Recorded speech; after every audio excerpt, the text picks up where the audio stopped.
Photographer of the Year, let's hear it for Dan Shelley, Shellda Photos.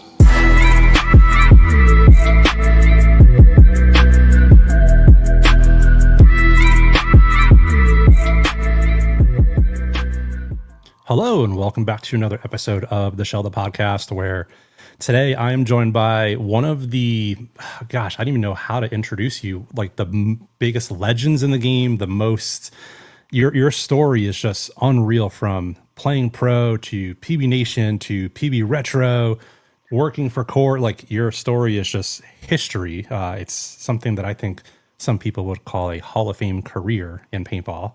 But John Dresser, welcome to the show. How are you? I'm glad to be here. I think I'm just old. I've been around for a long time. I've been enjoying doing this for a long time. And so I have maintained and I have survived. How about that? Yeah, I think if you had a beard, it would probably sprinkle in some white to show some of that paintball age. I got a bunch. Yeah, there you go. I get told all the time, yeah, especially by my kids and my team. Same. It was funny. We were on vacation a few weeks ago, and I actually got carded from somebody. I was like, do you not see this? Like, that shouldn't be a thing anymore for me. Right. But it was definitely humbling. Well, awesome. Thanks for being on the show. Before we jump in, I actually have something super special for this specific episode. I've been obviously in the podcast scene now for, I think this is 34, 35 episodes. And it's been growing quite a bit. And the folks over at the Rowdy Ones podcast, which if you aren't familiar with them, it's Ryan Moorhead of Houston Heat, and then also a gentleman named Hal, who is running Houston Heat's social media. They are running a podcast now, and it's incredible. Like, you get a complete inside look into Houston Heat. They've had on Ronnie Dizon, they've had on Jackson Fry, and they just really open up about the team. And they reached out to me with, hey, we really want to grow our brand and grow our podcast.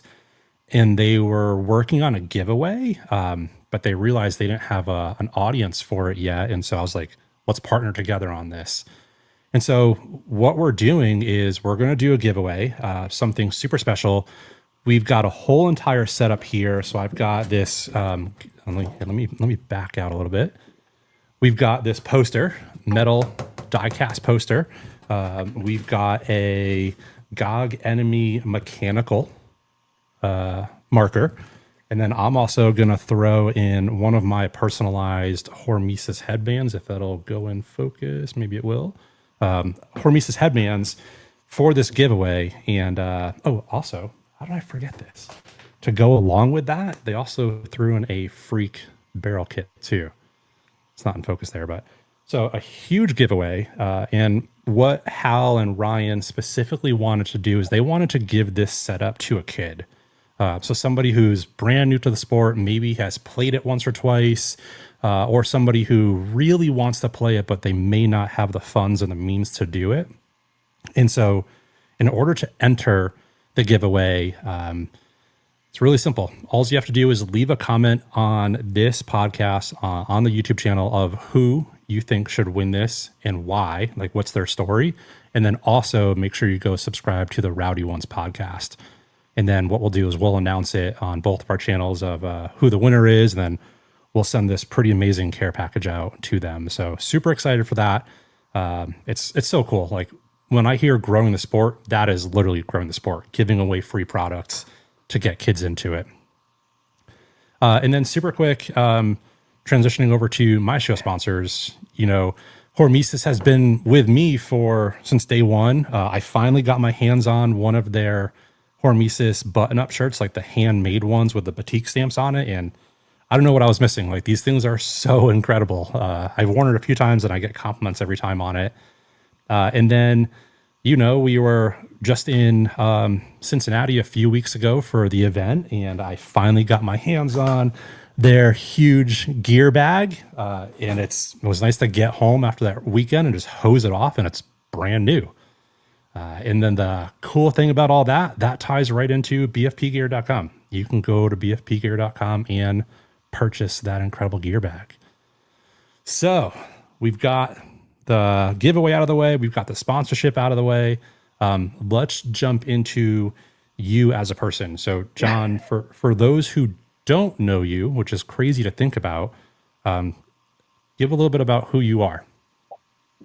I think most people in paintball probably don't know me, but there is a chance that some of the old guys are aware, or some of the industry insiders are aware. I've been playing since the very early 90s. I grew up in Jackson, Tennessee, and played at a local field through high school. And then in college, I ran a field called Adventure Games. I played all over in Tennessee, but I'm much more well known now for playing pro, I guess, for the old guys with teams like Farside and Evil Factory. But then I ran a website called PBNation for a long time, which was the largest website in paintball for well over a decade. I have worked for companies like PMI, who was the original distributor for RP Sure and Evil Paint. I have worked for a small company called Lucky Paintball for a short time, and then worked for the company that owns Tipman, JT, GI, Empire, called Core Outdoor. And now I run my own little website called PBRetro. So I've been around for a minute, been doing different things. I've only had one real job in my life, and that didn't last real long. The rest of it has been in paintball ever since, like I said, since the 90s. Man, that's literally living people's dreams. You know, like I hear it from so many, we'll call them kids nowadays at the field, is, you know, I want to play paintball for a living, or I want to just be in paintball and work in paintball. And for you to find a way to do that is just incredible. And we're going to dive into all of it. I think you touched on a lot of the topics. PBRetro has just absolutely exploded since it's come on the scene, since you started that. And we'll jump into PBNation here in just a minute. When I first interacted with you was, you're obviously not going to remember, but on PBNation years ago, right? Like, for those that don't know, what was your handle? Oh gosh, I think it was, I started it in high school, and my high school mascot were the Indians, and I think it was like MHS Indians or something. All right. I know that is significantly less embarrassing than it could have been. Yeah, that's why I was like, gosh, this could have been really bad. So yeah, it was just my high school mascot, I think. But I had bought jerseys from you at some point. I feel like it was maybe a Brimstone Smoke jersey, which was cool because when we were in Ohio for the event, you had one at your booth, and I haven't seen that jersey in years. So it was so cool just to see that back in person. But you were essentially like a celebrity to a lot of folks in paintball because you were this icon for PBNation. You were just all over it.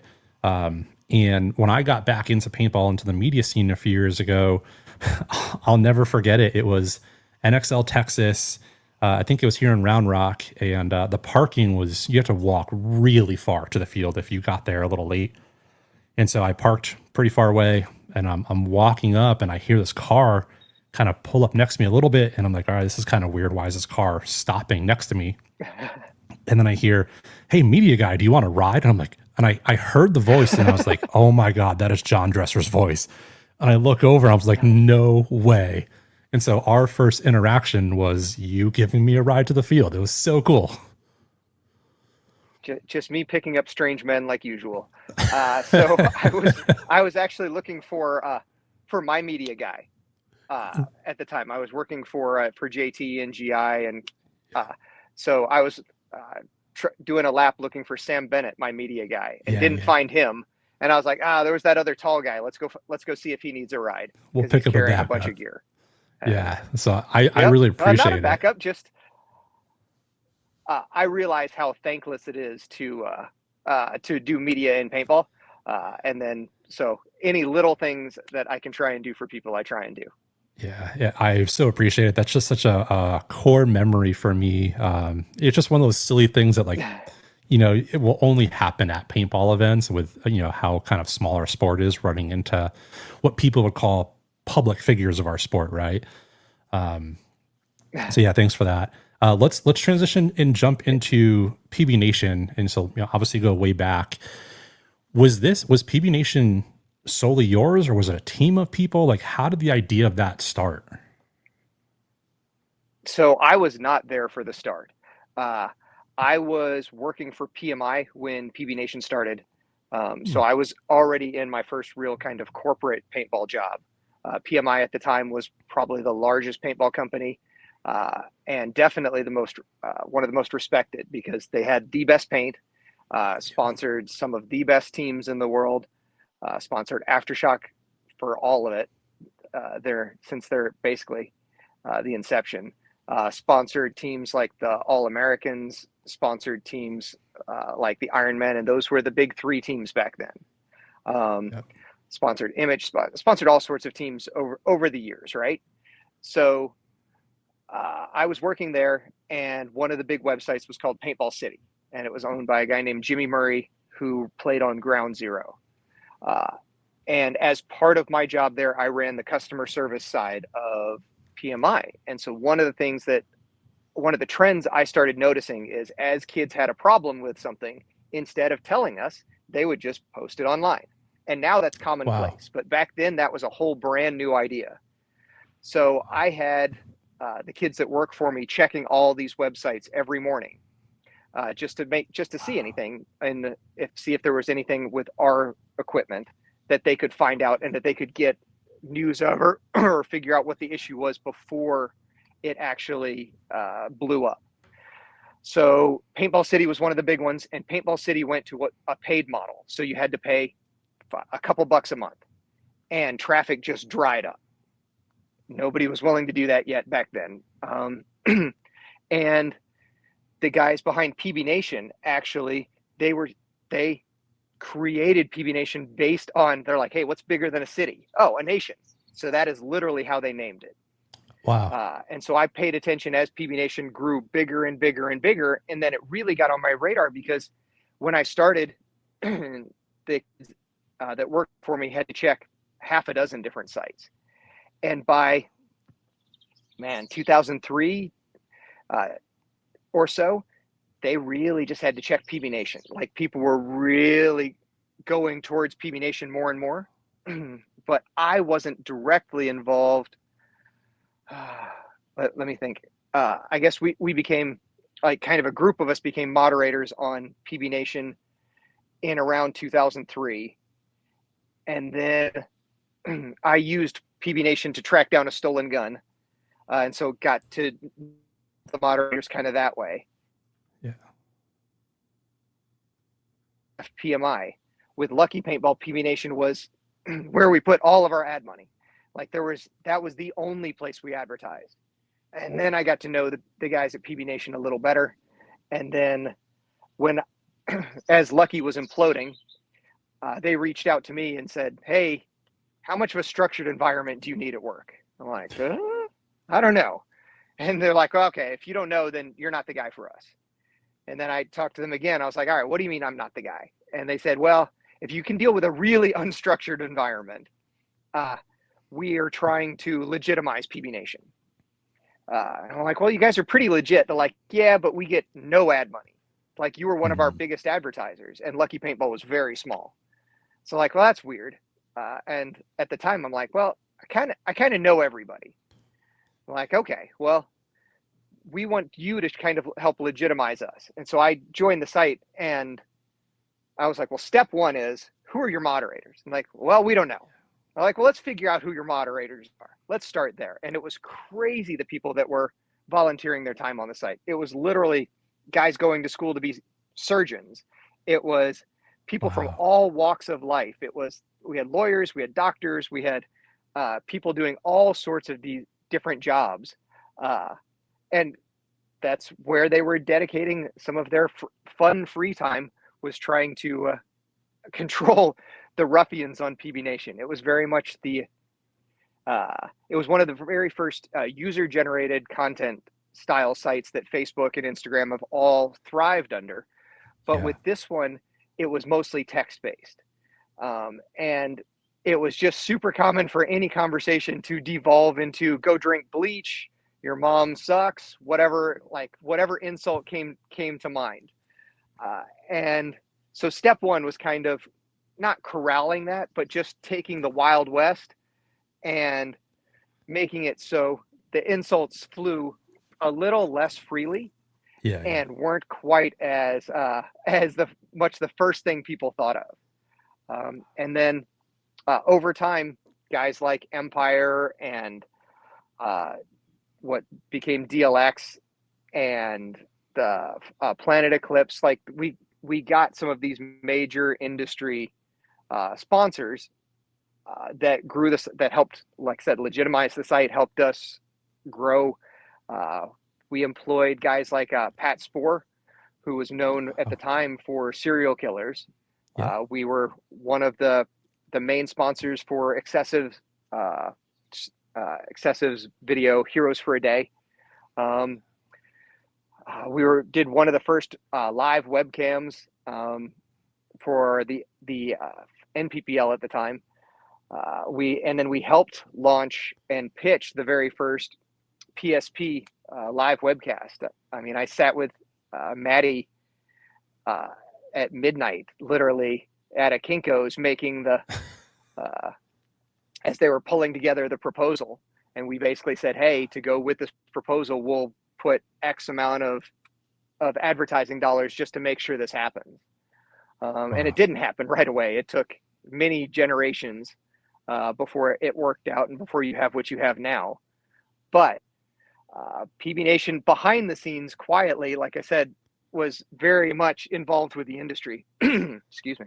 But publicly facing, like I said, it was known as the kids that were telling people to drink bleach, and were calling each other gay, and were just were horrifically acting out. But I guess the easiest way of comparing it is it was like video game lobbies back in the day, how they were just keyboard warriors, pretty bad. Stuff.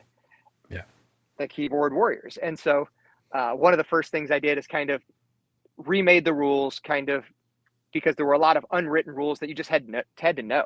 And I got in trouble right away. Like, I joined the site and I got in trouble a couple times.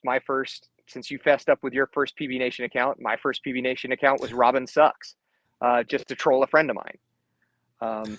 And so I had to make a slightly more legitimate name for my PBNation official name, and that was just John. And funny enough, that actually was a hindrance, because I'd been playing pro. I'd won a lot of amateur tournaments, but a lot of times I was just known as Dresser or known through the team. And so there was a disconnect. It took people a while to figure out that it was the same guy. So I could have rolled into there with a lot more online credibility. And then for years with PBNation, people didn't, unless you were an industry insider, you had no idea what I looked like or who I was. I was just another idiot on there trying to enforce some of the rules. So definitely got a lot of the backlash from kids. And it wasn't until the world changed and social media entities became bigger and bigger.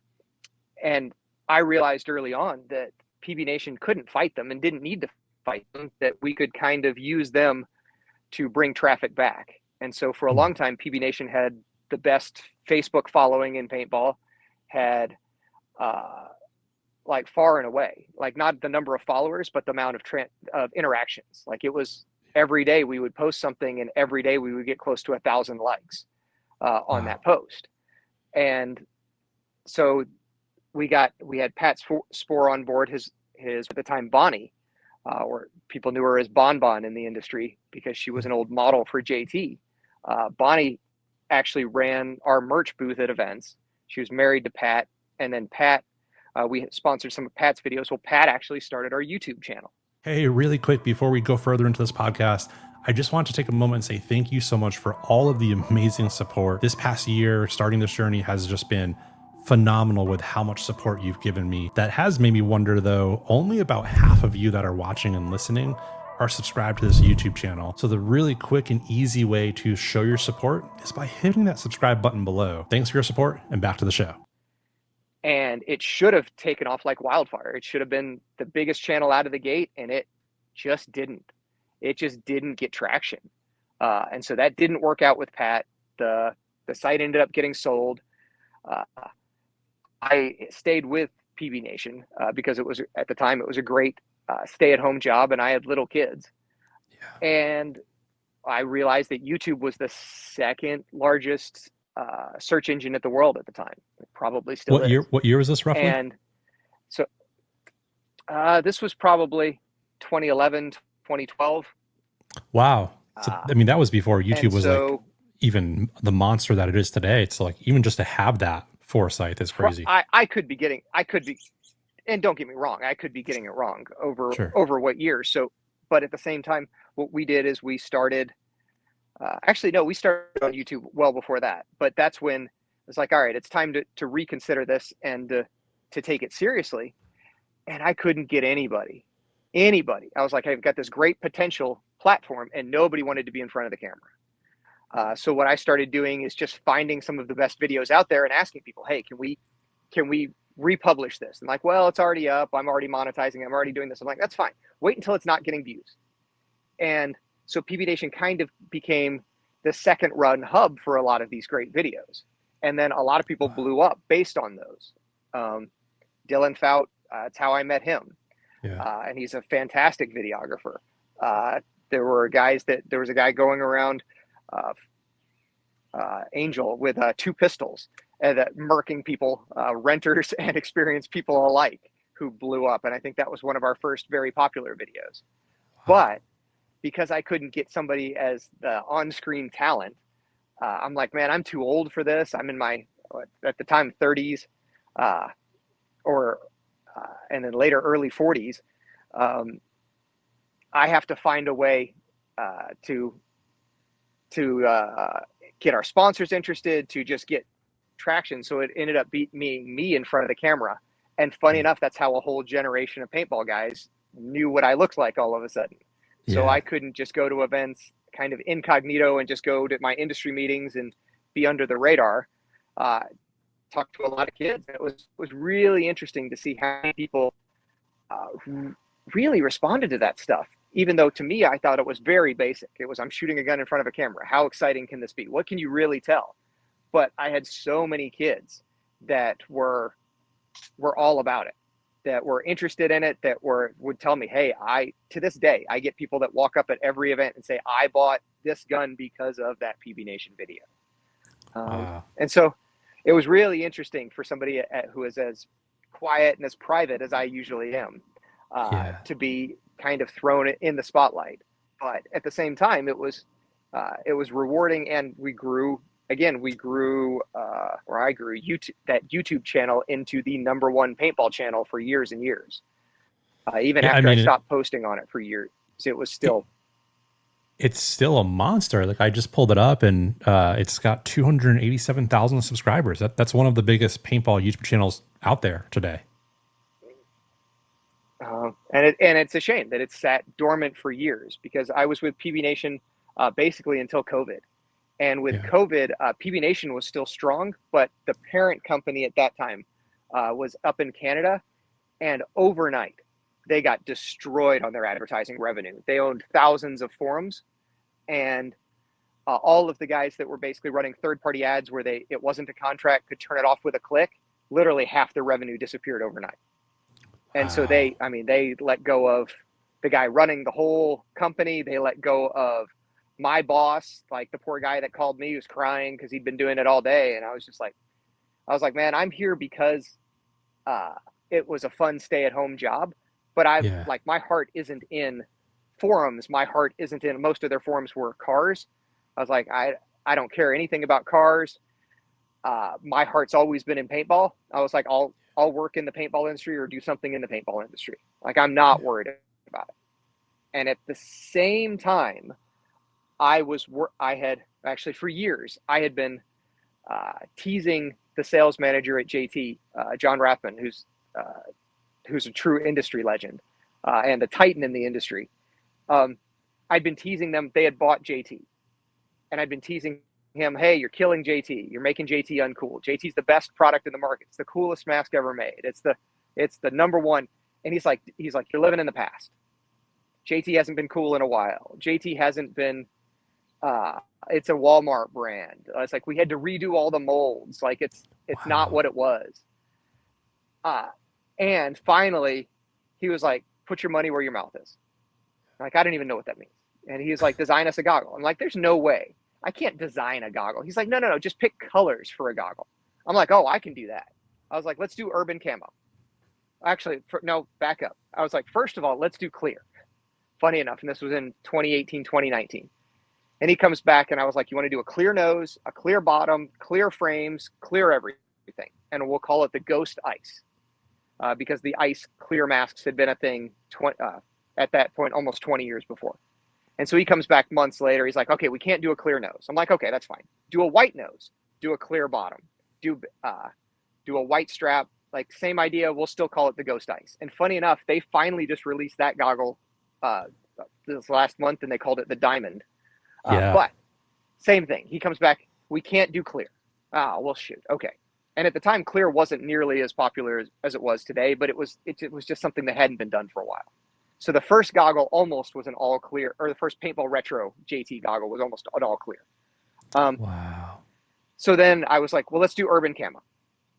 So we do an urban camo design, and I'm like, "Okay, I love it." And he's like, "Okay, cool." I'm like, "Well, what's the next step?" I'm like, "Do you guys make this? Do I get one? What do we do?" He's like, "No." He's like, "I want you to make it."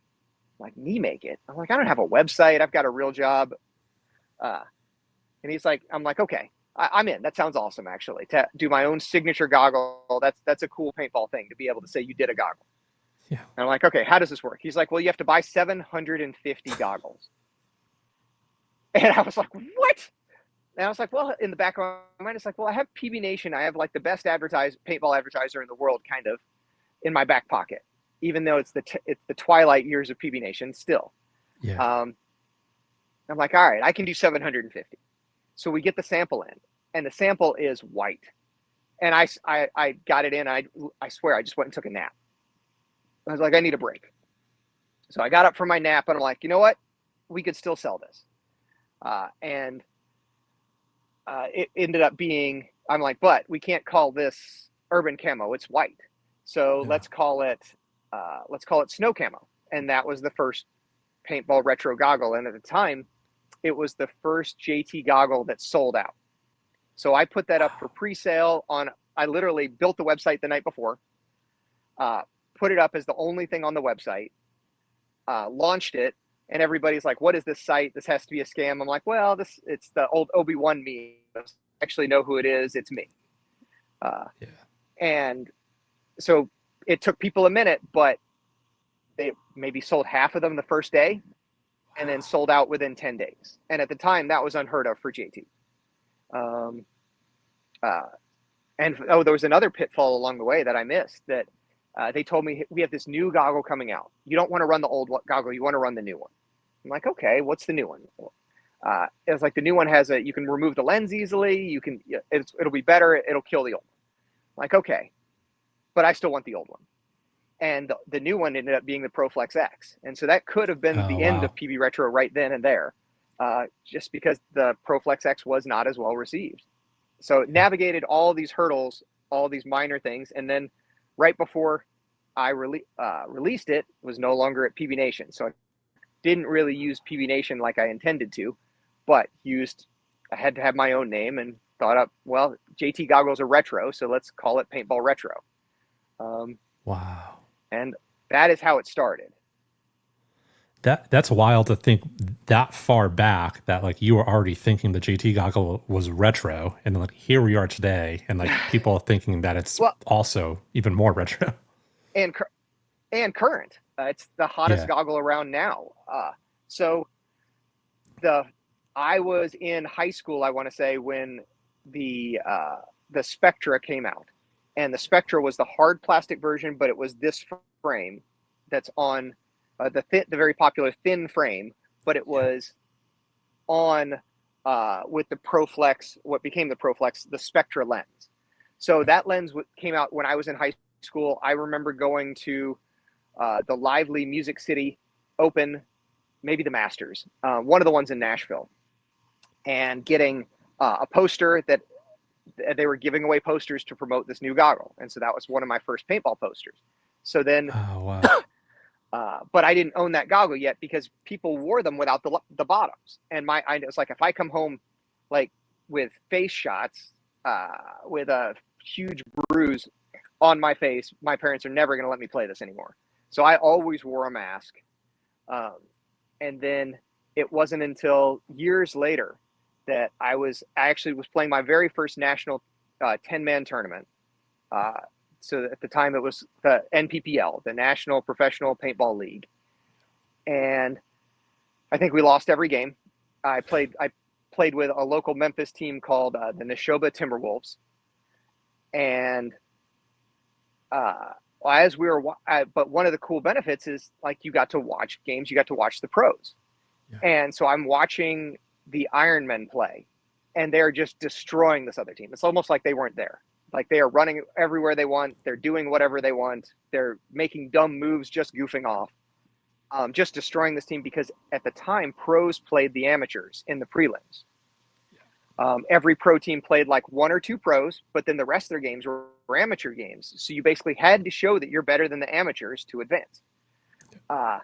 So I'm talking to this older gentleman on the sidelines, and I'm like, "Hey, you wanted somebody's dad?" He's like, "No." And so just talking, just very friendly. And so he asked me at the end, he's like, "Are you all of your guys?" He's like, "I like your JT goggles. Are all of your guys wearing them?" I'm like, "Yeah, we're actually sponsored by JT." And he's like, "Well, that's neat." It turns out it was the owner of JT who had no idea who we were. Wow. Didn't care even a little bit that we were sponsored. He sponsored every good team in existence, and we were not a good team.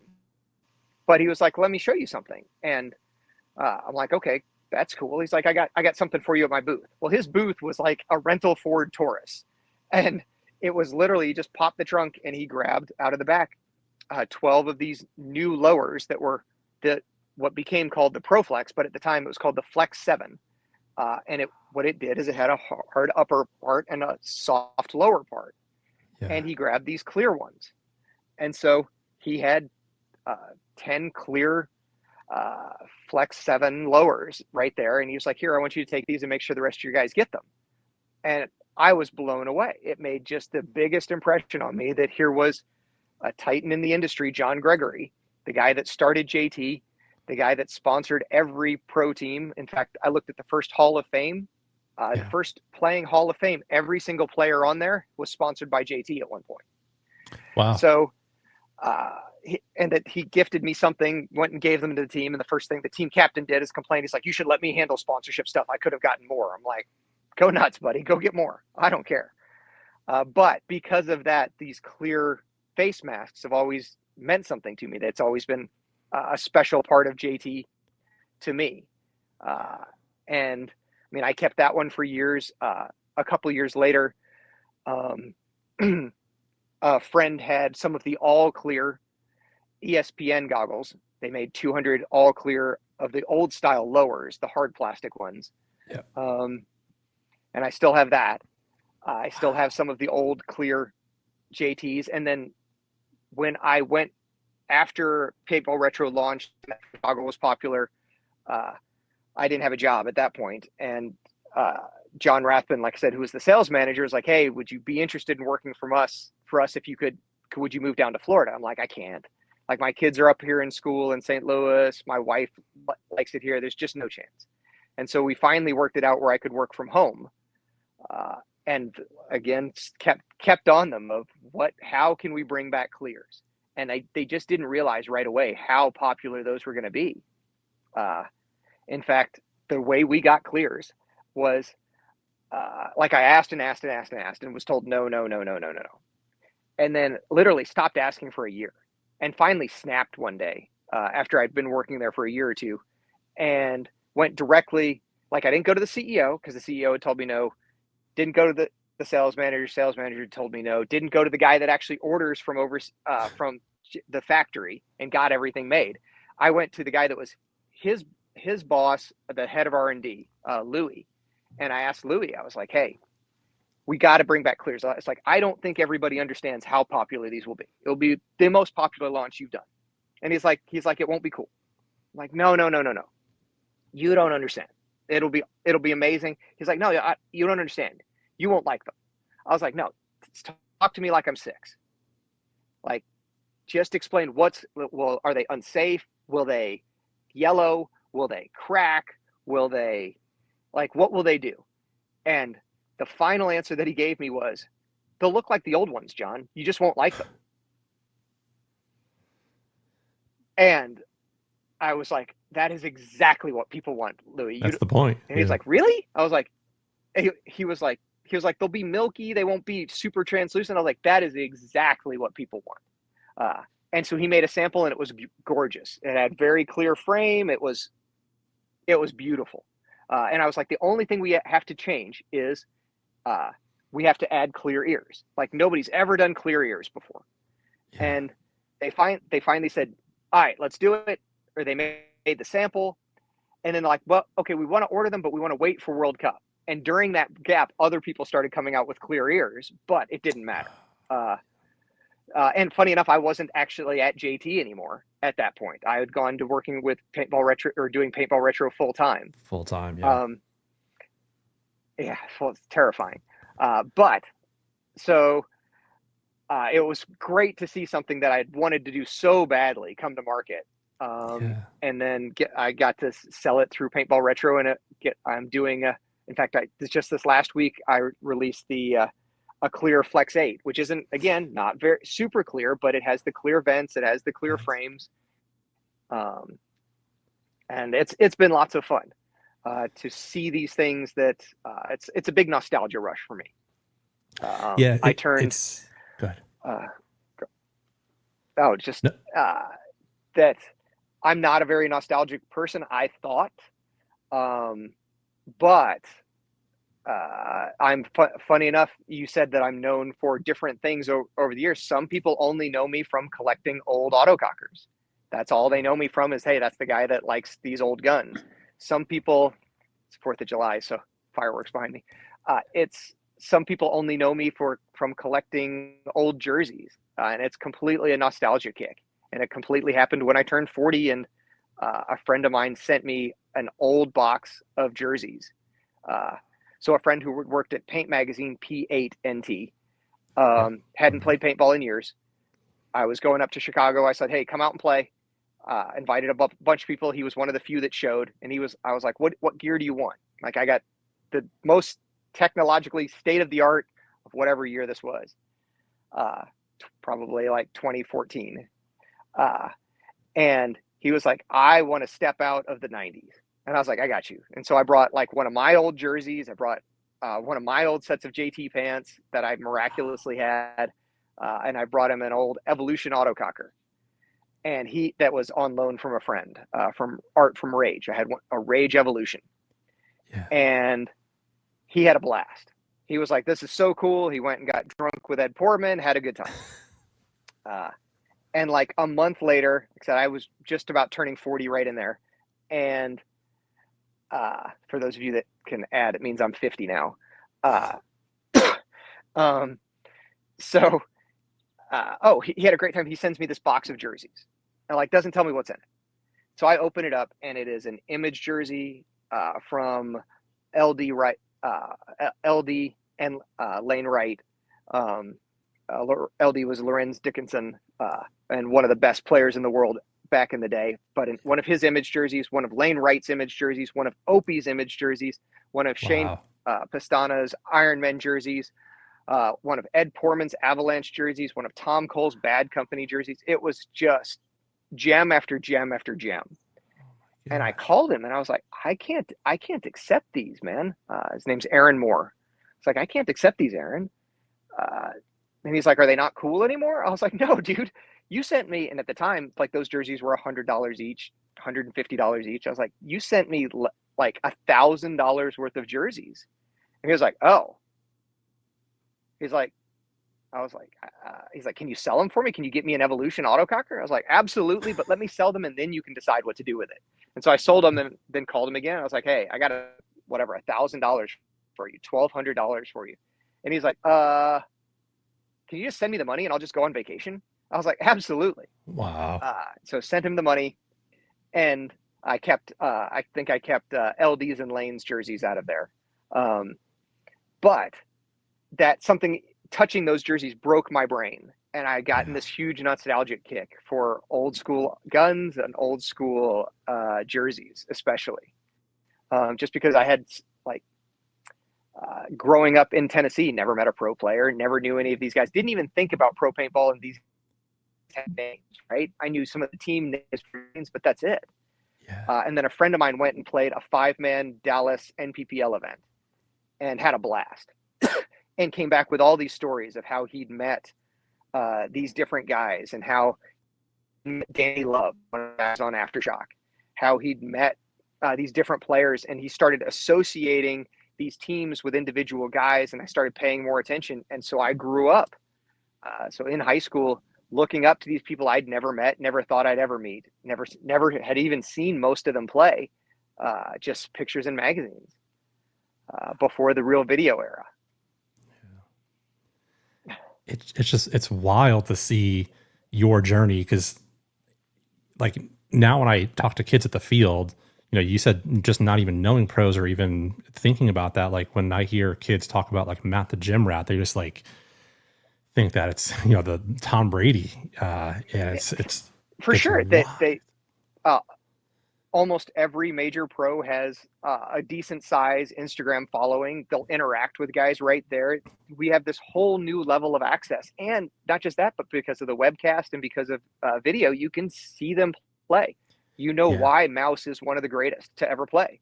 Why he's so good. You can watch J-Rab do these tiny things that makes him one of the best players in the world. Somebody put up a video recently where they're like, watch how J-Rab snap shoots playing this wedge. He comes out the first time all the way, but he's moving a couple inches to the left every time he comes out.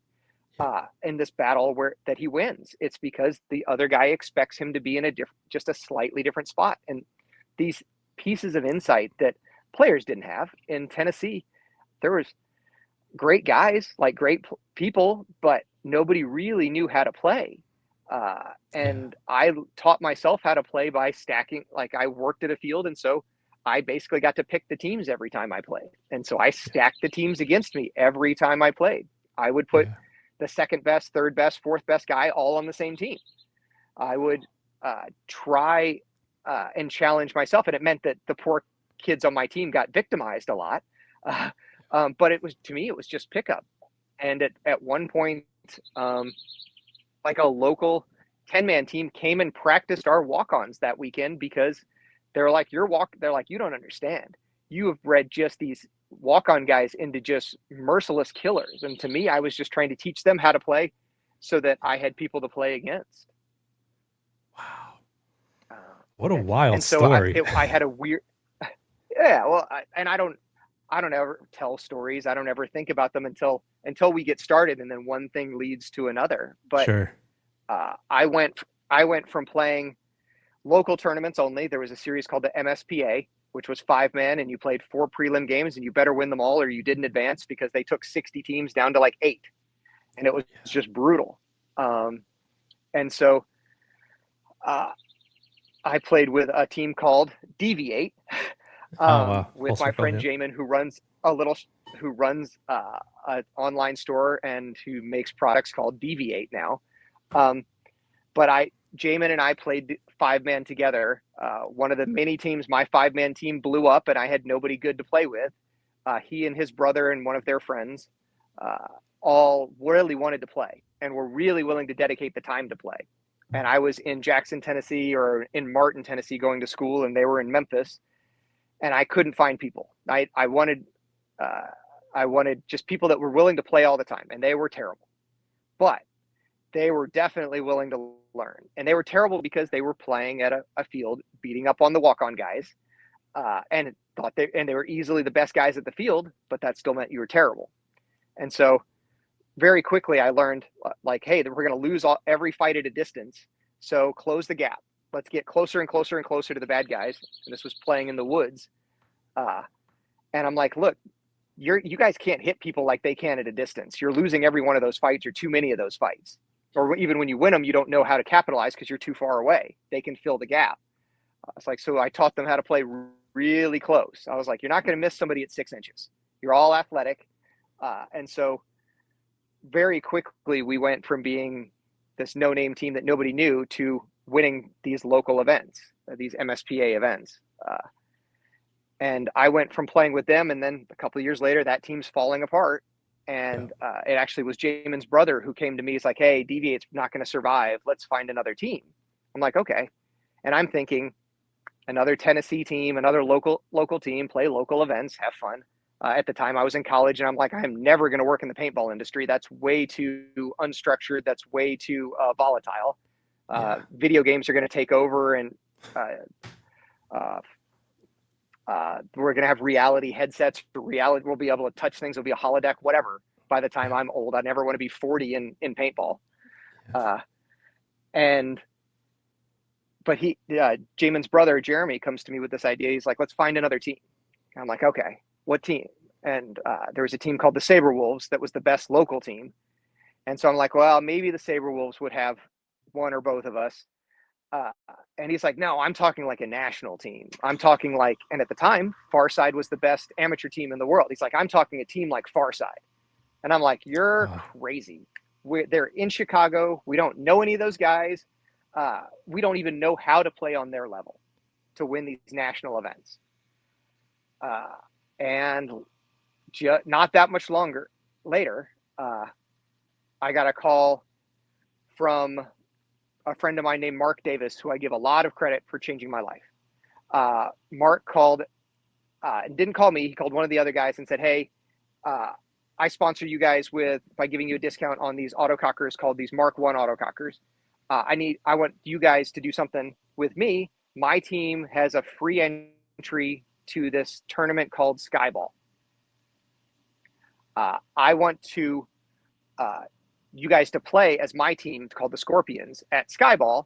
I get to play, and Mark's like, I get to play as much as I want, but it's entries covered, paints covered. And that was unheard of. I'd never had a free event. So I'd had one free event. I played Brass Eagle once, only once.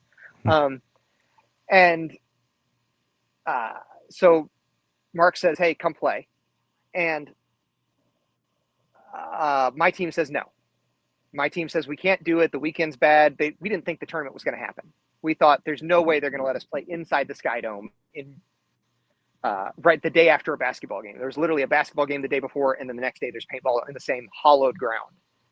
And it was the same place that they played baseball in the summer. Like, it was impossible. Like, these guys dreamed big and got it done. So I called Mark and I was like, hey, I'm the quiet one on the team. You don't know who I am. Because everybody else was infinitely more outgoing. And I'm like, if it's like, I heard that you're already people, but if you can see it in your heart to let me come and play Skyball too, I would love it. Even if I just got to play a couple games. And Mark's like, well, I got these really good amateur guys. It's like, so they might have an ego about it. He's like, but it's my entry and I kind of know you better. So we'll just rotate. And if they don't want to rotate, fuck them, because it's my entry. And I was like, wow, seriously? I was like, who are these guys that you have? And he's like, well, I picked up Farside to come play as the Scorpions. And I was like, okay. I was like, but Farside's listed. He's like, well, their best 5 guys are going to go play in the pro division. And so, but they're giving us, or they're whatever, their 5 most popular guys, whatever it was, however they divided it. But they're going to put 5 guys or loan me 4 guys as well. And so with you, we'll have 6. And as things worked out, only 3 Farside guys ended up, or maybe only 2. Only 2 Farside guys ended up being able to play. One of Mark's guys could play. I could play. And so I met this guy named RJ and this guy named Lee Henderson. And they played with us. And we did reasonably well. We got to the final 4 or so and then got knocked out because I started the game with a hit on my pack and just didn't realize it. And so I got pulled out early and we just fell apart that game. But this event had 200 teams or something ridiculous. And it actually happened, which I did not think was going to happen. I thought I was going to Canada. I was going to take a weekend out of going to college, was going to go get to see Canada for a minute, hopefully get to meet some Farside guys. And if everything else was pretend, hopefully I didn't get kidnapped. And as it turned out, met the Farside guys. And then the next, had a good time. got a picture or two taken with guys that I looked up to but really didn't know at all. Yeah. In fact, with one of the team pictures, they were taking the team picture with the two teams. So it was the 5-man team and then the couple guys. And like, here, come jump in the picture.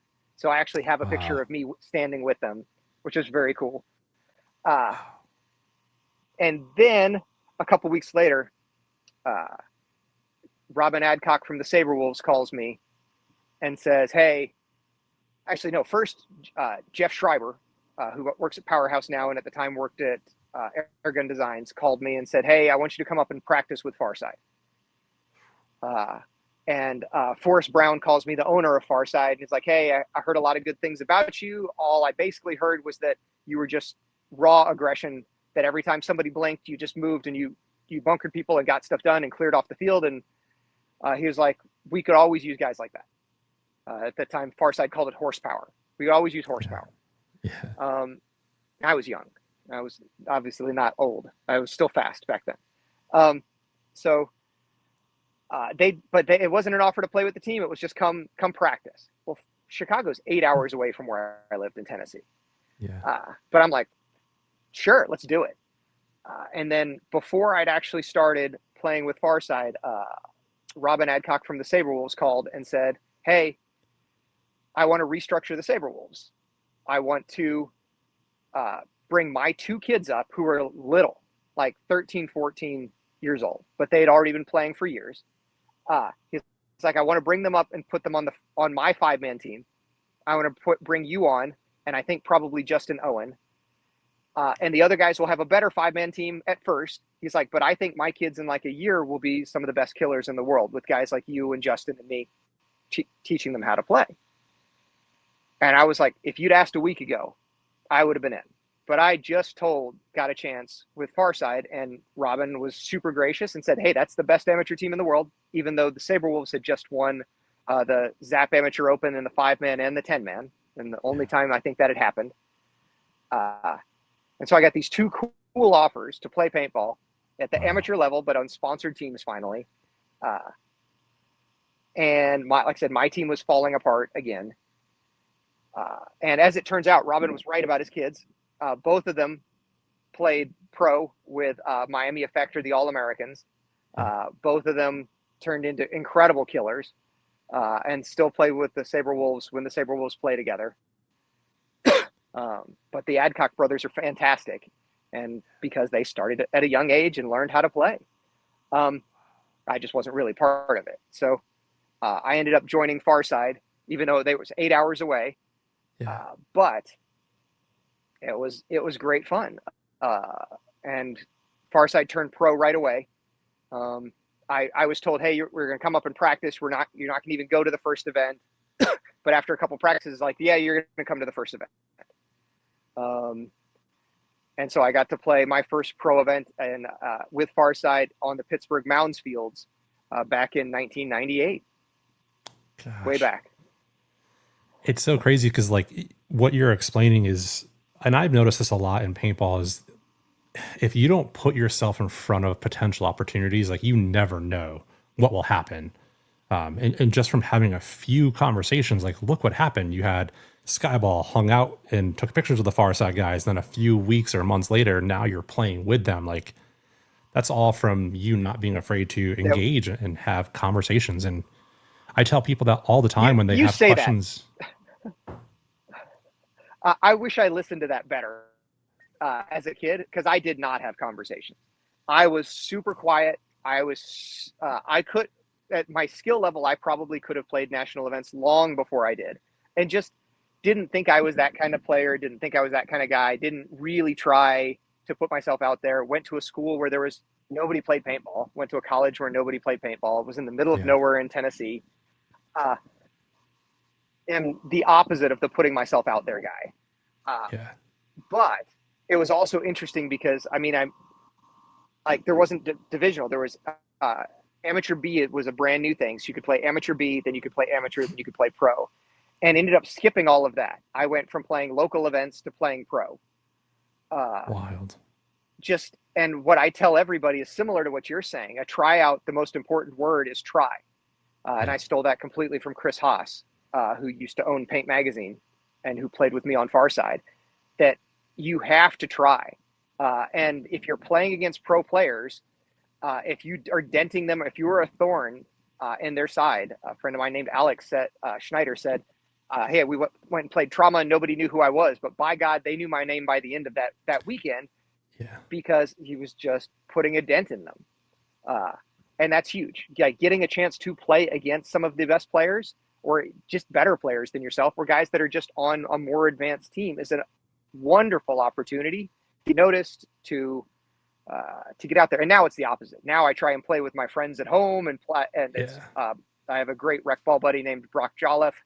It was my hetero life mate, greatest guy, nicest guy in the world, super fun, the opposite of me, super funny, super outgoing, and everybody loves him.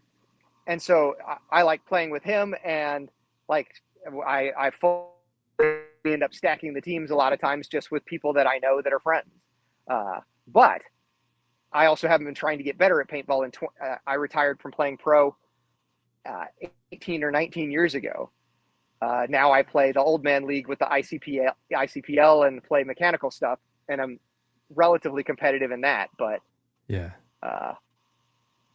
I don't know where I was going with any of this. Try and play against people that are better. Try and you don't have to just talk them up. It's lots of better ways of getting noticed, and on the field is the best way. Have a good attitude, be friendly, don't be an asshole, don't be what seen as a liability as a teammate, but have fun. Be a guy that's having fun. Be the teammate that people want on and off the field. Yeah, I mean, there's so many life lessons there, right? Because, you know, obviously I'm around the Dynasty camp quite a bit, and I hear from them, and it's no surprise, a lot of their current roster are guys that have been thorns in their side that they want to bring on. And I hear Alex Fragi say this a lot lately, especially in huddles, or he'll go up to players who are just, you can tell they're just tense. He's like, hey, just have fun, like have a breath, just enjoy it, because it's a game at the end of the day. Alex will always be one of the best people in paintball. He is so overwhelmingly outgoing and funny, and keeps his head on straight about it. I will be the first to admit I have flipped out occasionally, but watching Alex get bonus balled and tell somebody nice shot is hilarious, and always will be funny. He is just the greatest example of the fantastic teammate on or off the field. And people don't realize that. They don't realize that if they can just be seen as somebody that people want to be around, that's part of it. And then the other part is, like you said, being a thorn in their side when you're playing against them. Be the person that they never want to play against. Yeah, there's something about that energy of if people want to be around you, like that just immediately elevates you and your teammates just by wanting that common goal. Let's transition one more time, and we talked about PBRetro a lot, and I love it because I remember when I first saw PBRetro, and I think it was had done some old school jerseys. And I think I was one of those people like, what is this? Who is this? Is this a scam? And then of course I got to know you a little bit. And within the last year, I was starting to grow my brand a little bit and looking for other opportunities to work with different companies. And at the time I was potentially working with you to do some type of, JT partnership before I became a JT sponsored athlete. And then you ended up leaving JT, and the first thing, or Core, I should say, and the first thing I thought of was like, wow, this has been so important to you in your life. And I immediately thought about what you were going through in that moment. Not about like your business, what you've done. I literally couldn't stop thinking about like, how are you processing that? I can't imagine how hard that was. It's different. So I was only at GI, JT, Core, Empire, whatever you want to call it, for 4 years. It felt like longer at times. Don't get me wrong. Totally. But and the time I was there, I worked on JT not very much. For the most part, as I'd work on JT stuff, they'd tell me, no, all the other brands need more help. don't work on JT. Don't work on JT. Okay. But it is fun to see a lot of those JT things come to fruition over time, even if I'm not there. As for processing it, man, life changes. Yeah.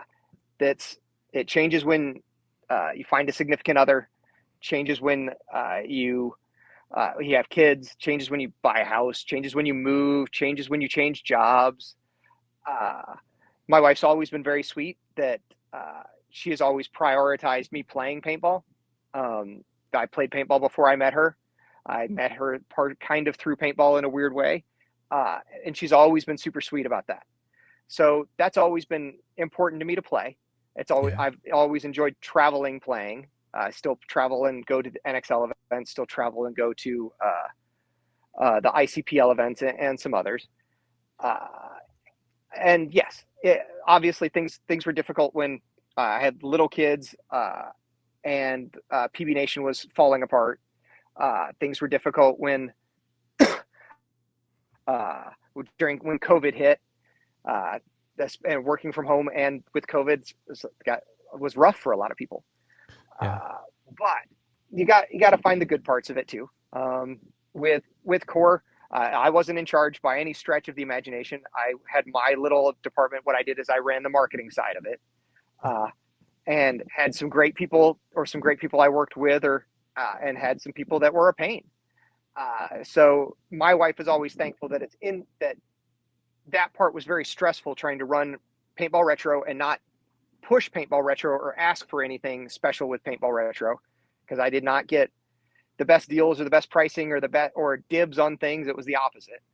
And then trying to keep this kind of corporate job where I knew some of the people from way back, but so that's stressful too, when it's your friends you're working with that you don't want to disappoint, but also trying to find a good balance of moving things forward. And there's some big pieces that I was happy I got done, that they were way better for and will remain way better for. And there's some things that I, in retrospect, wish I had done. And I've never been the best at looking out for myself, never been the best at promoting myself or bragging when it did things right. Just kind of a quiet person. And trying to teach my kids to look out for themselves a little better than I ever did. But Paintball Retro was one of the talks I had with the CEO of Core when I was on the way out was Billy Saransky just asked me, he was like, what can we do to make Paintball Retro viable? So that you have cool. You're transitioning into something that makes sense. And I didn't really need anything. He offered one or two things that I took him up on. But for the most part, it's been a good transition because I had a good idea of what would sell. It did suck that the very first thing that I released sold slow after that, or at the same time, which was the digital snow camo Proflexes. So if you need one of those, go buy one of those, still available. But for the most part, I just had so much more faith in that JT brand than most people did. And so it was fun. Like the Flex 8 is a great example. My first week at Core was around the same time that I ordered 1,000 Flex 8s, and they tried to talk me out of it. Literally, they told me this is a dead goggle. Nobody buys this. We haven't sold 1,000 this year. We haven't even, there's no way. Not no way. They're like, just be careful, because they were considerate. They were didn't want me to financially ruin myself. Sure. And I did the all black and the all white Flex 8s, and I was like, I think they'll do well. I think people want something a little different that's still in this JT family. It'll never be as popular as the Proflex.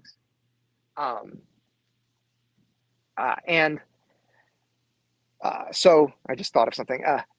So the Flex 8 was a big thing, and I lied. I owe Saransky more than one or two things. He did a couple things when I was on the way to transitioning, but you haven't seen those yet.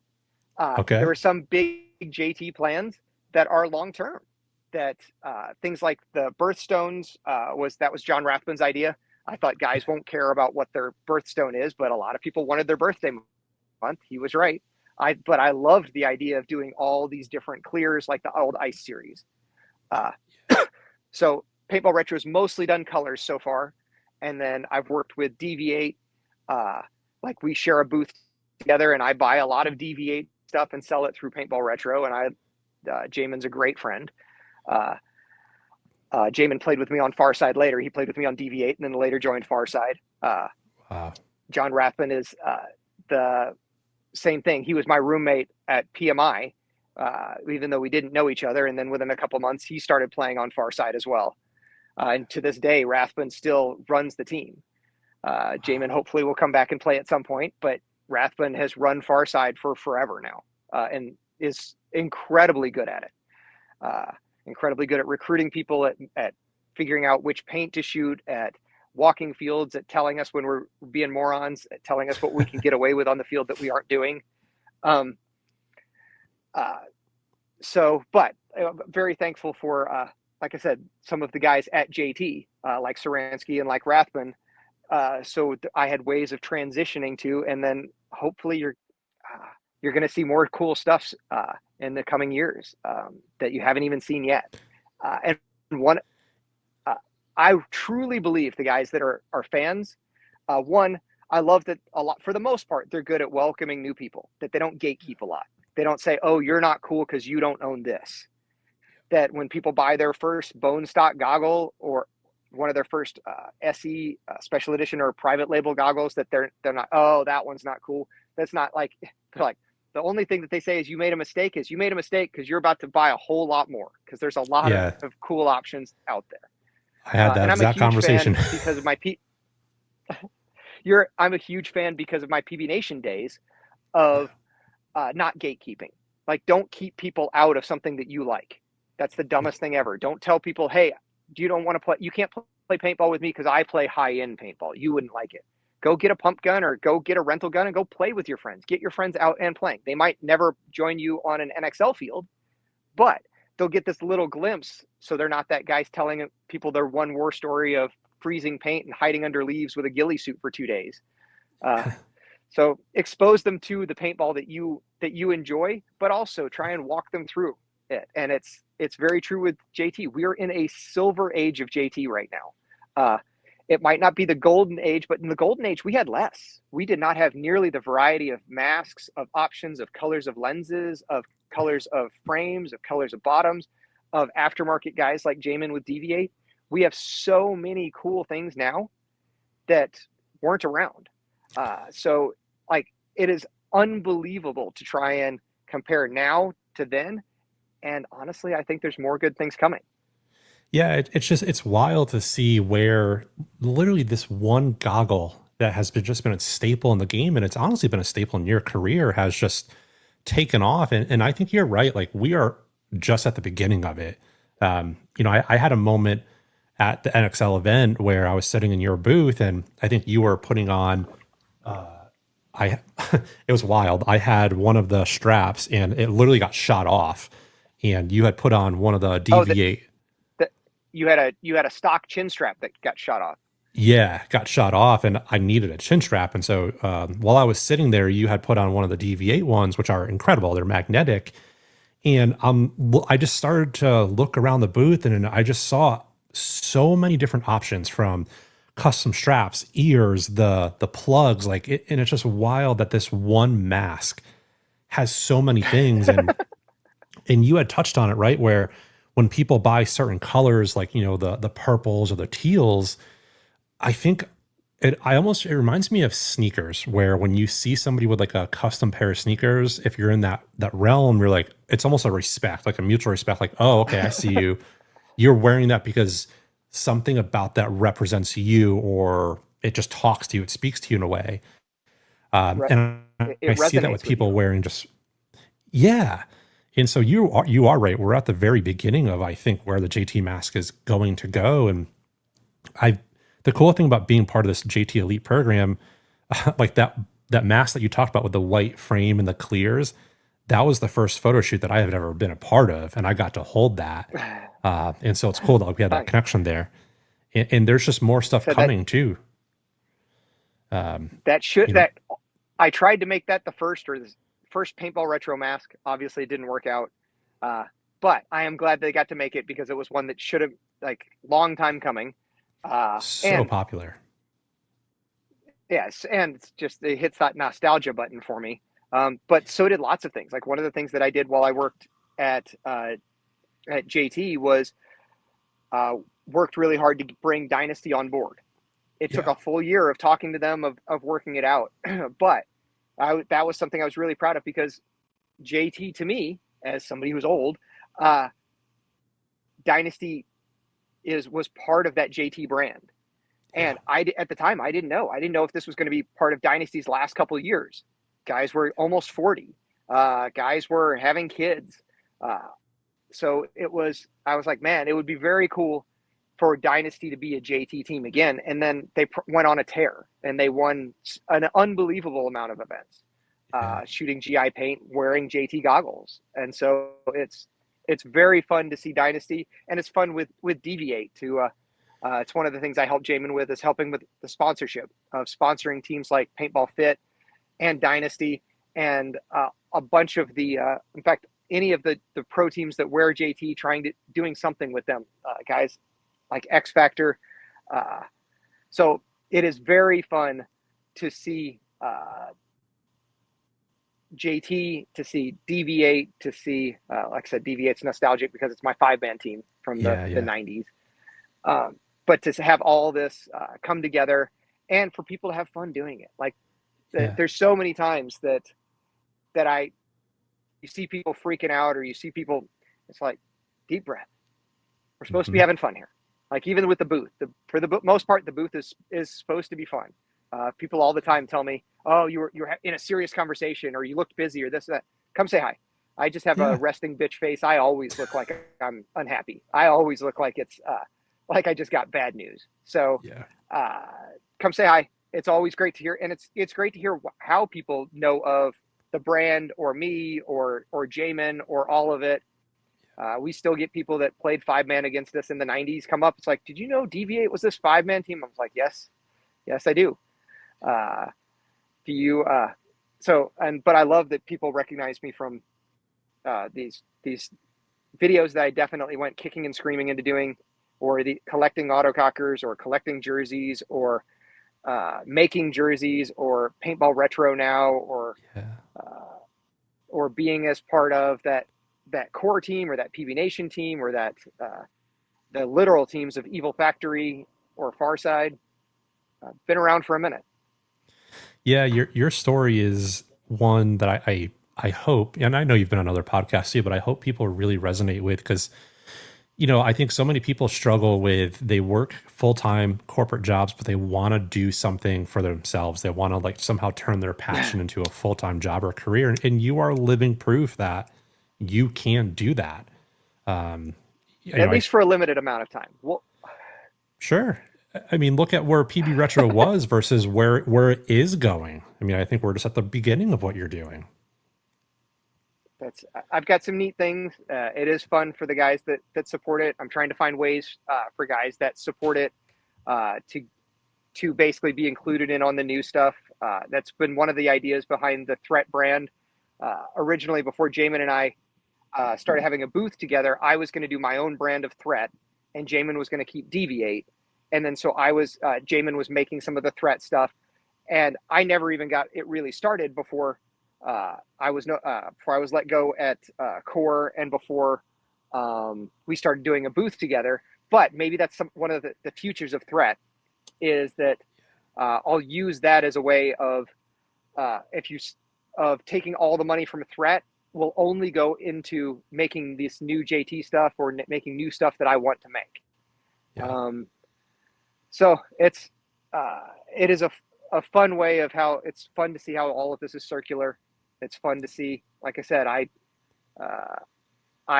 will always remember John Gregory as being one of the cornerstones of paintball.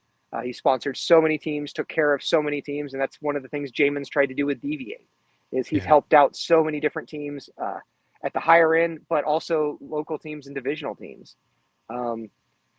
And it's been fun. Kind of feel like I've been along for the ride for most of these things, just because I didn't necessarily do it, but got to be there.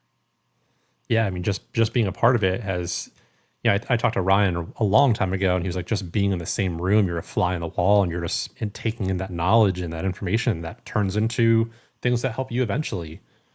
I think with this episode specifically, there's going to be somebody, and I can look at my analytics for my podcast, and it's usually high 20s to mid 30s as my general listener or viewer.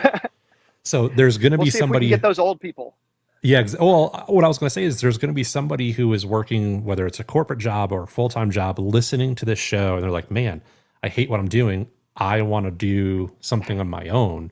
What advice would you give to that person to go out on their own and either one, make a career out of paintball, or just make a career out of something that they're passionate about? So again, when I was in college, I swore to myself, never going to be in paintball because I don't want to be 40 depending on paintball. And now I'm 50 depending on paintball. But honestly, it's tough. All of it's tough. Paintball's doesn't have great margins sometimes. So it's not like people are getting rich off of it. It doesn't. A lot of people are selling the same stuff against each other. So they feel they only have to sell on price. And I've just never been that person. To me, I would way rather have a wide selection and way rather have more variety. So a lot of companies do what's just-in-time inventory. So they only want the inventory right before they want to sell it. They don't want to hold on to it for a long period of time. They want to sell through. Yep. And then they want to get the next batch right at the last possible second. And PBRetro works on the opposite model. I'm trying to be the guy that has the selection, that has a variety, that has options. With the Flex 7, for instance, I think I have like 7 different colors, and I don't think JT's made 7 different colors that they've sold independently ever. And I have them all, or all but the clears. The clears are sold out, but I am trying and do something different. If you're going to do it, don't just follow somebody and be like, this guy does this, I can do that. Because I'm not saying that there's not room for both. I'm just saying that if you can find a way to do it differently, and then second of all is show people that you enjoy it. If it comes out through every day, through every interaction, through every pour, that this is what you want to do, it works so much better. Yeah. So I highly recommend, if you really are doing something for the love of it, make sure it shows. Make sure it's different, because if you, like my wife tells me all the time, she's like, you didn't sell through these because just because they exist. You sold through these because you have, now it's 30 years. Jesus, how long have I been playing paintball? Now it's 34 years of this paintball knowledge that you've kept. And as you've heard by my rambling, I have a good memory for paintball for whatever reason. It just hits my particular level of autism or whatever the hell I have that's undiagnosed. They're core memories for you. They're core memories, right? Yeah. Core with a C, not a K. Good call. So make it show that you want to do it. A lot of people say they want to play pro, but it doesn't show. My friend Brock and I tease all the time of get on the grind, but then they show up at 10 o'clock. And they're hungover and they haven't exercised through the week. They haven't eaten right. They haven't learned the field. They haven't tried different things. They're just running to the same bunker every time. Yeah. If you want to play pro, work at it.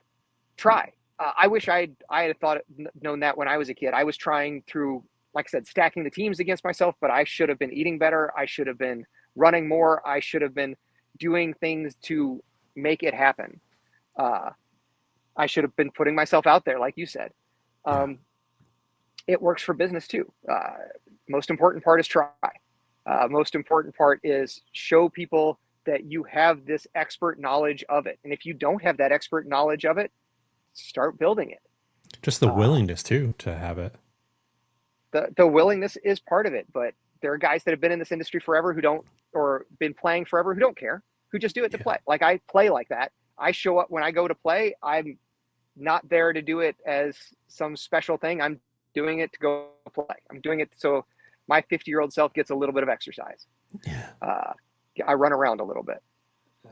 So no, and yeah, I can't even imagine, like, after this, I'll think of all the things that we should have talked about. I got to play for Team USA a little bit. I've gotten to travel to Europe, to Malaysia, to Canada, to Mexico, to New Zealand, and won tournaments in most of those. I think all of them, but freaking Malaysia.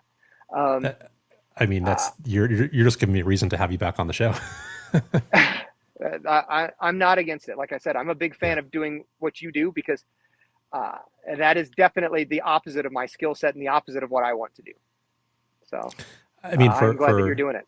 I've heard you say it a few times in the show, is you're very quiet or reserved, and all of my interactions with you have been like, I've really resonated with how professional you come across and how much passion comes with that as well. So give yourself some credit, John. Yeah, you're actually a very passionate person. Passionate, yes, I'll give you that, but it is all through effort. Every time you see me smile, it is because I think, oh shit, I should smile here. I probably look like a fucking serial killer. Yeah, I gotcha. But and same thing with getting in front of a camera. It's just has never been my thing. But I think, as Maddie loves to say, there's all these stories to be told. Yeah. So it is fun to be this small little piece, this small little keeper of some of this knowledge for other people. Guys like Forrest Brown, who have passed away now, who were instrumental in my life. My first corporate job wanted me closer to Farside, so I wouldn't go find another team. So they tried to get me. So Forrest tried to hire me for CPX, and when that didn't work, or when CPX wasn't built yet, it was still Challenge Park. He's like, but you won't be working at a paintball field. You'll be working at the paintball field in a couple years. And I was like, all right. So I was going to go up for a job interview. He's like, hold up. Instead of coming to see what CPX is going to be, I want you to go meet this guy named David Freeman. David owns PMI. PMI is our largest supplier, our biggest sponsor on Farside. I want you to go interview with him. And I interviewed with Freeman, and he said the funniest thing. He's like, well, we don't have a job for you. He's like, but we want to hire you. I'm like, that makes zero sense. He's like, well, every time we have a job that we need to fill, we grasp around and we just hire we're desperate. We need to hire somebody. We're growing too fast. For the once, I'd like to hire somebody smart and then figure out where they work, what they can do well. And so on Farside, I got to work at PMI, and that's how I met Rathbun. It's how we started playing together. It's how lots of things came together for me within paintball, is working that first paintball job where I went from thinking I knew a lot to realizing I knew very little. So, I mean, your whole entire life journey changed from that single interaction. Completely. Completely. Well, just because I was on this team, and because Brownie wanted me to play or wanted me to work closer to Farside, and because he thought I would stay with the team longer. And so he got me this job interview, and ta-da, that was like, I'd run a field before down in Tennessee, but that was the first real paintball job just out of college. What a wild journey. Let's go. So we've obviously gone way back in where you started. Let's go way forward. Let's go 20, 30 years from now, and hopefully you're retired somewhere on a beach or somewhere. What do you want to look back and be remembered for? Like, what do you want the paintball community to remember John Dresser for? That's a tough one. I'm just trying for not an asshole. That's the biggest goal, because definitely my mouth has gotten me in lots of trouble over the years. I was at a party the other day, and a friend's wife said, talking about my friend, not about me. They're like, oh, did I lose you? Sorry. We're back. Try this. You can chop it up. You can edit this out. I'll start that part again. So I was at a party recently, and this friend's wife was talking about my friend, and she's like, it must be exhausting for him to always trying to think of something funny to say right away. And I'm like, no, not at all. It's so easy. But my version of funny is almost always mean. So insults come real fast. And so I get teased a lot that online John is very different from in-person John, of because my friends have taken the brunt of it over the years, for sure. Yeah. And because I think I'm hilarious, but not necessarily fit for public consumption. So I would just settle for if I could be a positive influence in some way, because that is where my heart goes, just not necessarily my mouth as fast as it does. I get it. You know, I think that happens for a lot of us, right? As we say things that like, oh shit, I wish we shouldn't have said that. I hadn't lived with my wife before we got married. We got married and then we lived together. And very quickly, we had to make a rule that if she laughed, she couldn't be mad at me afterwards. Like, because I'd startle a laugh out of her every day. And then she'd be like, that's fucked up. Like, that's messed up for these reasons. That's family. That's this, that's that. That's me, whatever. And it took her a while to realize that it never comes from a bad place, teasing her. Never teasing other people, maybe sometimes. But all of it is supposed to be in good fun. And like I said, so if you meet me in person and I tease you, my bad. It's habit. John's such a nice person. I can attest to that. So please go up and meet John. Even if he looks like he's a mean person, he's really, really nice. John, I try. It takes actual effort. Well, the effort is definitely noted. And I can see when you are doing it, for your audience, you know, we definitely feel that. So thank you for working as hard as you're doing to put that on. John, this has been absolutely awesome. Thank you for having me on the show. Yeah, totally. Before we go, though, I've ended all of my shows with kind of a unique way to tie in all of my guests. And I just had somebody on last week, which is kind of cool how you're on after. He left his corporate job to become a paintball general manager, like to work his dream job. Unfortunately, it didn't work out. And so he's going back to, working the corporate life. His name is Benji Schroeder here in Austin, Texas. But he's got a question for you, not knowing you were going to be on the show. And then you get to ask the next guest a question too. So his question for you is, which ties into the whole entire theme of our show. Do you think passion has always been your purpose? Oh, good Lord, no. No. If based on my, like I said, my private nature and everything else, I have worked a corporate job my whole life with benefits and retirement and been perfectly happy. Like work would have been one thing, family would have been something else. I would, just like the TV show, like I would have been able to completely separate the two, been perfectly fine.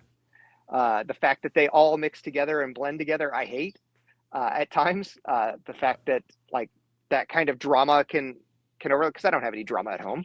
I have a wife, I have 2 kids, I have very easy and fantastic relationships with all of them. So aside from the fact I maybe tease them too much. So absolutely not. Like the passion has definitely been my purpose. I take it I have to have a question for the next guy, even though I don't know who it is. Yeah, it's kind of cool. So mine would be, what hooked you? I think that we can spread paintball way better if we can concentrate on the fact that all of us played once, and almost all of us, with the exception of maybe Rainey, we got that hook in right away. Yeah. Right? We got that hook that stuck with us. And if we can find ways to figure out what those hooks are, and we can find ways to better hook more people will play. More people will stick with playing. And just to be fair, so my hook at first wasn't shooting somebody. The first time I played, it was stock class. So you got one ball, you had to manually cock the gun. You had to shoot once. Wow. My first hook was hanging a flag, was winning a game. I shot one person all day, but I think I grabbed the flag twice, and I think I hung it grabbed it at least twice, but I hung it at least once. So that was my hook. So it looks like we may have lost John. Obviously, he's been outside this whole entire show and been on Wi-Fi that's been kind of spotty. But the premises of John's question is, what was the hook? What was the thing that hooked you into the sport, and how can we find that for the rest of the people? So For those of you that are tuning in and tuned into this episode, thank you so much. The support has been absolutely wild. And if you're still watching, don't forget about that giveaway. I'm really excited to give away this package to somebody brand new in the sport. And we'll catch you on the next episode of the Shellda podcast. Thanks. See ya.